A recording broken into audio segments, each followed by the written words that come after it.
What's up, guys? I'm Chad Barnes, and welcome to the channel. Here, it's all about real car talk, from simple fixes to smart driving tips and keeping your ride in top shape. If that sounds good to you, go ahead and give the video a thumbs up. Hit that subscribe button and make sure you watch all the way through. There's a lot of good stuff coming. Let's get to it. With the launch of the X5, BMW managed to create a unique niche that feeds many automobile corporations to this day. At first glance, the recipe is simple, but not at all obvious. The luxury SUV was initially sharpened under refined driving manners on asphalt, though to the detriment of passability. They have not forgotten about excellent ergonomics traditional for Bavarians. Surprisingly, but reasonableness of such decision in 90th was not obvious, and the most expensive variants were strange and detached. From reality cars like Civil Hummer H1 and Lamborghini LM002.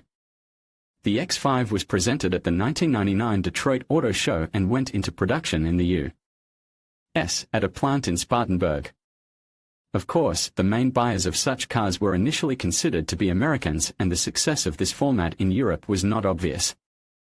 Technically, the first X5 is a top 7th Series E38, wrapped in a new body, equipped with all-wheel drive and a number of components from E39. At that time, corporations did not brag about the use of common platforms and wide unification, and buyers did not expect to meet their car under a different name with minimal changes. Therefore, the kinship was not particularly advertised, and the 7 remained the flagship of the model line. The BMW X5 is a full-size crossover, not the largest by today's standards, but at the time of its release it was the largest car of this format, with a steel 5-door body.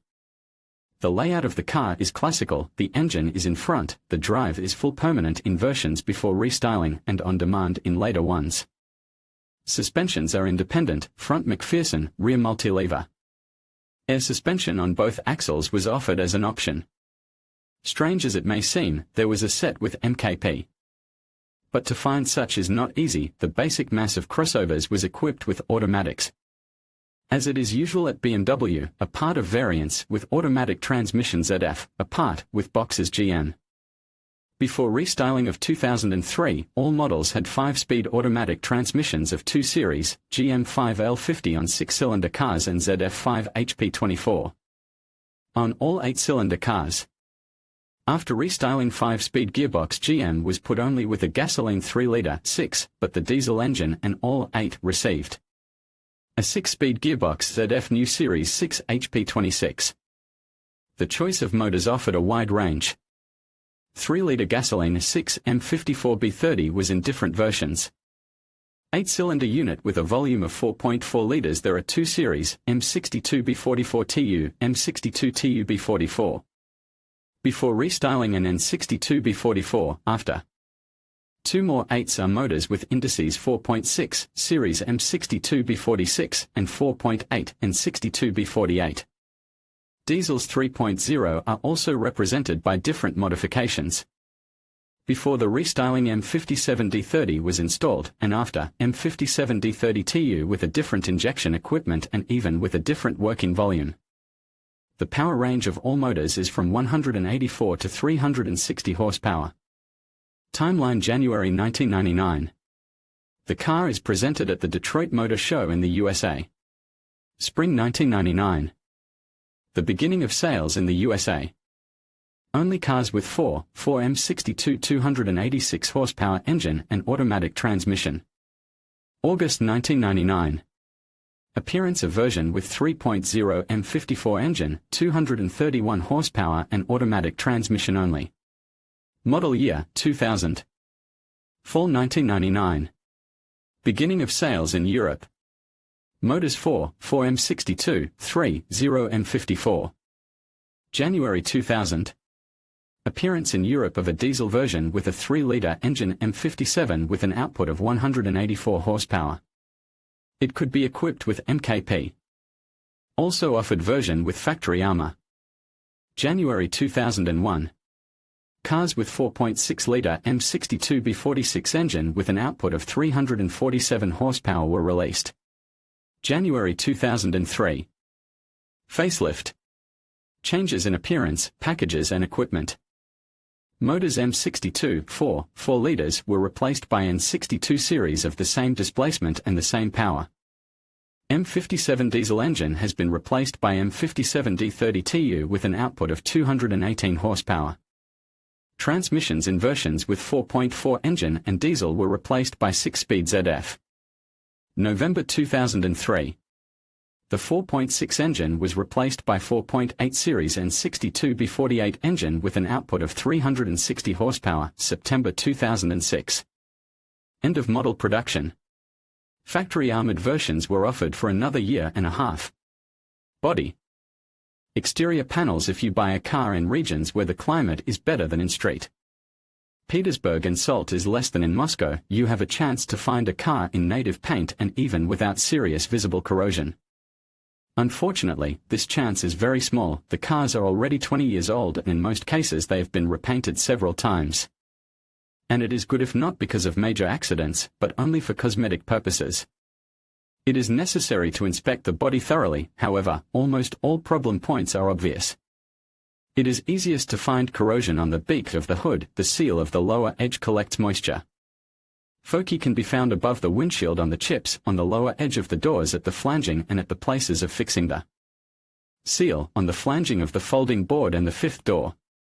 Rust creeping from under the plastic arch linings is less common. X still retains a bit of prestige and charm, so the owners try to maintain a decent appearance. Frankly, rotten copies are still relatively rare. Body elements from Japanese saws are still well available, so doors and hoods are often not repaired, but replaced entirely. Overlay panels of the door frames do not rust, but fade, but this is easy enough to fix, usually by the owners themselves. In the economy variant they are simply painted from a can. Even if you look at the cheapest cars, it is possible to find a body without external problems. The price is determined largely by the motor and the condition of the units and assemblies. The cheapest cars will be with a 4.4-liter motor, and even in expensive configurations. At the same time, the body and interior equipment here can be simply in excellent condition. There is no sense to buy a rusty copy under restoration. Look for if not perfect, then just without obvious problems with geometry and not requiring replacement of all external body panels. If externally the car is in a bad condition, then inside it is probably even worse, and the way to it is only to dismantle. And don't chase remodeling pre-restyle copies with a new face and plastic from 4.8 are very popular, but any non-factory assembly carries potential risks. Initially, everything is done competently, with very high-quality clips, careful selection of fasteners, and therefore serves for a long time. Kids' tuning is often installed in a kid's garage, and it is a mystery what and how they screwed it. From below, most of the X5s have rotted rear pockets, their shape is very unfortunate, and the studs have plastic fasteners on them. Create a perfect corrosion spot. However, the pockets can be easily re-welded. Rear struts of rear subframe fastening also often rust to holes. The problem is more serious, but it occurs less often. The X5 has a very busy design of a spare wheel niche with a removable bottom part. On a shelf there is a battery and a heap of wiring. Moisture accumulates along the joint of the lid, and the niche rots around the perimeter from the inside. In general, the trunk is a very problematic place of the X5. There is a lot of wiring and electronic blocks in it. Moisture here is not only rotten pockets and rear fender shelf, but also rusty subframe mounting cups and a bunch of very big electrical problems. Experienced owners know that the rear spar and all the trunk recesses need to be drenched with Antica to keep all paths of moisture closed. Faulty tailgate seals, vent louvers, door drains, all of these can auction off expensive and unpleasant problems. And pay attention to the rear fender shelves at the bottom, almost at the junction with the bumper. Sometimes from inside the trunk the problem is not noticeable, but outside there are already rust bubbles.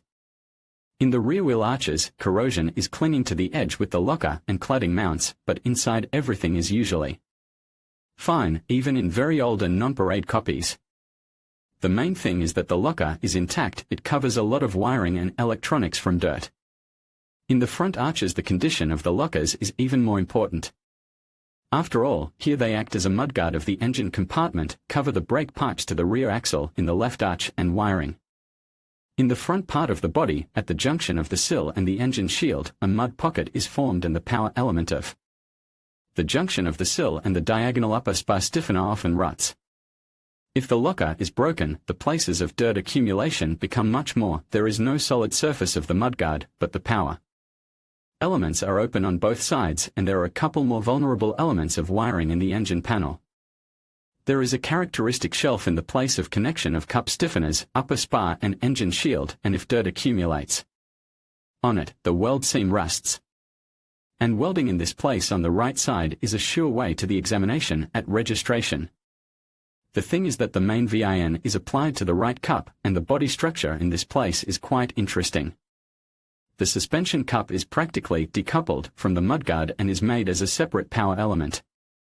It is relatively easy to change it, and any seams in the places of mating with the engine shield and spar can obviously be considered a criminal interference. Curiously enough, the inner cavities of the spars are clearly visible when the front end is disassembled, which allows high quality anti-coating and makes it difficult to hide traces of repair. Inspection of the fender edge from the front does not hurt either. The plastic arch lining is attached to simple plastic clips on the side and to special fasteners at the bottom. The side part, provided that the original fasteners are retained, almost does not damage the paintwork and suffers minimally from corrosion. If the overlay was periodically removed and applied anti-corrosion compound, then there will be no problems there. But the lugs of the locker and the lower mounts of the lining suffer from rust almost always. If you have not done anti-corrosion for a long time, then the edge can already go fringe.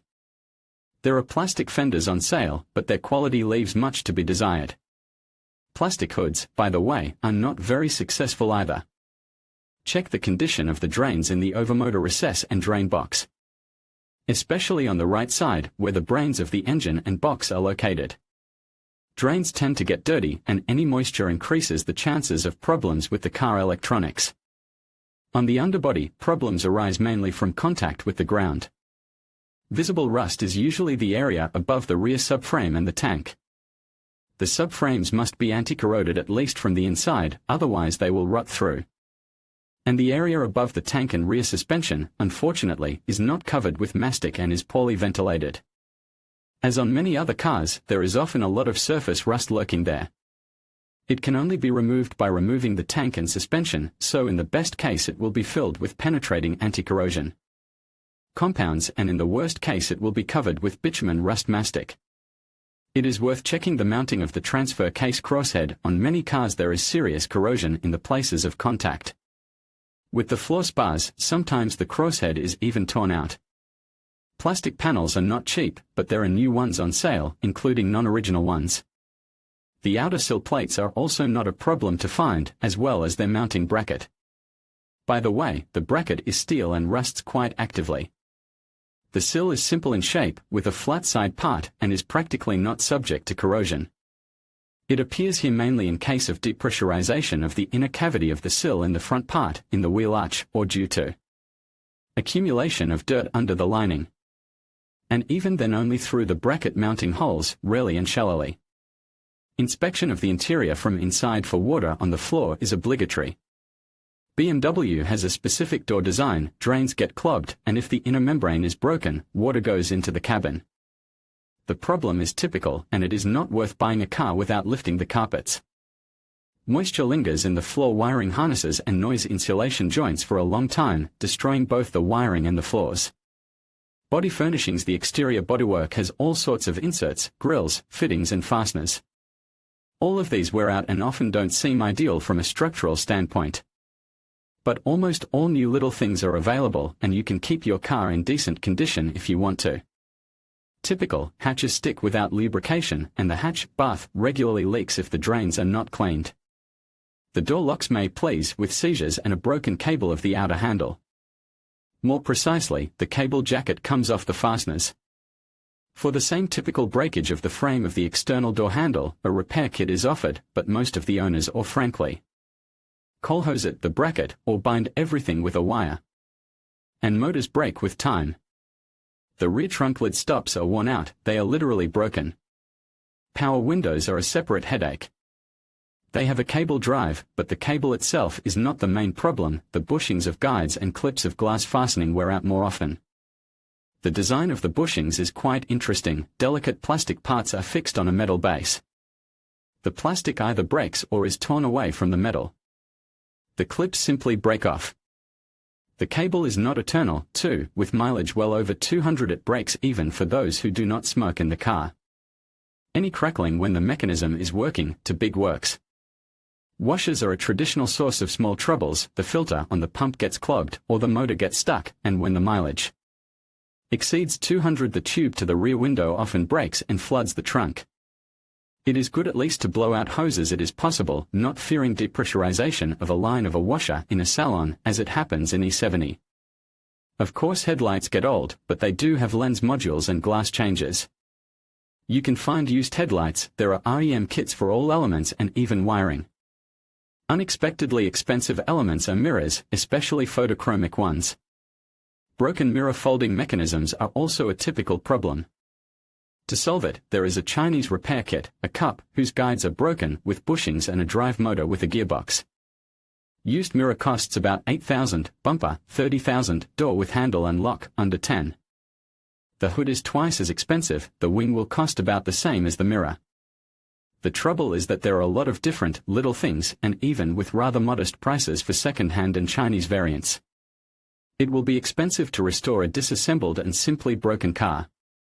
The number of items that can be broken is simply cosmic. Make sure that everything works from the beginning. A slightly scratched, all-round machine with broken handles and other, little things when trying to restore it to its original appearance will easily cost more than an initially whole one. Part original price of non-original 2 body front headlight 88,947 Hella 32,000 Polcar 54 220 headlight. Xenon 208 499 not on sale windshield not on sale XYG 12 390 25 083 a thermal AGC 8 949 front wing 43 720 TYG 22 980 Blick 64 492 front bumper 233 336 Blick 66 667 TYG 48 791 hood not on sale TYG 31 977 set 63 193 interior. The first X5 has an excellent interior, even for today's times. However, in the majority of cars it is already badly cushioned, even taking into account very strong leather on seats and steering wheel. Scuffed buttons, sagging armrests in door cards, carpets wiped to holes, as much as you like. But if you want, everything can be treated, retightened or changed. Only it is not cheap, as well as in case with all body equipment. Soberly correlate expenses for restoration with the price of the car. The quality of the interior is the highest. The main thing is that Chinese stereos were not inserted here and there were less interventions in general. Lately the car has gone to the people, so chairs with E65, installation of MMI with soldering iron and Dremel and other formats become an unpleasant tradition. Carefully inspect the dashboard for broken displays and jammed fault indicators. Check that all elements are functioning properly. Garland is so characteristic of the E53 that many people simply do not pay attention to it. The climate control has unfortunate heater valves. They don't close or open at the wrong time. There is a repair kit for them, but often the whole thing rots there. Just replacing solenoids and valves does not help. Non-working air conditioner is either banal wear of compressor due to depressurization or breakage of electric fan. The control unit burns out at its jamming. Dampers fail rarely. Drive motors are quite reliable. The climate control unit can malfunction, but it rarely breaks down. The main problem with it is noise from the fan motor, which pulls air to the sensor.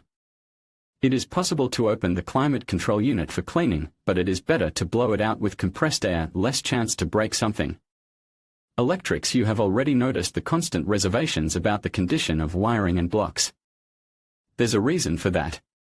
The number of possible troubles is great, from antenna breakage in the EWS block, after which the buttons on the key do not work, to the failure to start the engine and dropping the box in emergency mode due to shorts and flooding blocks that have output to the CAN bus. Electronics from E38, E39 turned out to be extremely capricious and sensitive to careless maintenance. Water-filled harnesses, a lot of distributed blocks, ignition switch contact group failures, banal aging of the whole system, and finally, indispensable alarms and multimedia devices make a pleasant variety in the life of a BMW owner. To connect a scanner to the car and not see a single error is a holiday and a sign of a really well-maintained copy, even if it is empty in terms of equipment. At purchase, X5 requires qualitative diagnostics of systems and check of operability of all elements. You can buy everything, but blocks cost not copex. It is expensive to change at random. So our recommendation is to address to specialists on a particular model, not to general repairers. If you do not want to understand and go into the nuances yourself, and you do not know any specialists, it is better not to even look at E53. Everything will end up according to the Far East scenario: installation of Toyota UZ-JZ motor, box and dashboard from the same. And this is not BMW. Intermediate result: the first generation BMW X5 is a very expensive toy. For many people it is a favorite, for the majority, just desirable. A childhood dream or something nostalgic. Practicality here is a little, and high quality of performance, dynamics and comfort are combined with an abundance of small and not very problems. If they will pile up all at once, it will be expensive. X5 is a real technological flagship of its time. Knowledge and skills are required, and prices for spare parts bite. A special reservation on the part of criminality. E53s were often stolen, numbers were broken, they got into schematoses, there were litigations for years because of them. Any doubts about documents, restrictions, condition of body numbers should be interpreted not in favor of the past owner. The body is mostly happy, it resists corrosion well, especially if the car has been well cared for. Of course, there are rotten and beaten copies, but due to the peculiarities of pricing, these are not the cheapest cars, but the most practical in terms of taxes and the cost of engine maintenance. Is a first body X5 practical? No.